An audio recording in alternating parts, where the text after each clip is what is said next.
Promocija pod nazvu Ladočka audio pripovedki na jazykoch nacionalnych menšinoh, projekt, ktorý realizovala Novosadska novinárska škola. Cilj toho projekta, že by šegu djecom približil materinski jazyk na cikavi sposob.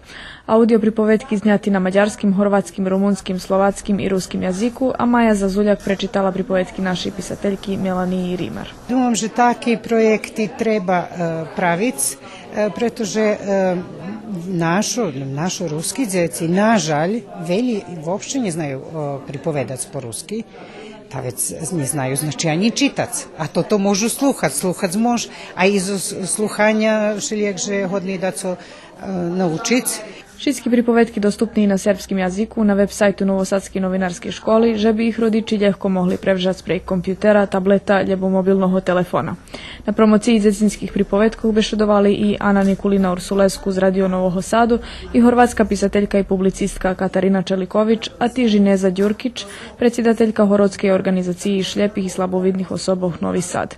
Projekt potrimalo Ministerstvo kulturi i informovanja Republiky Srbiji.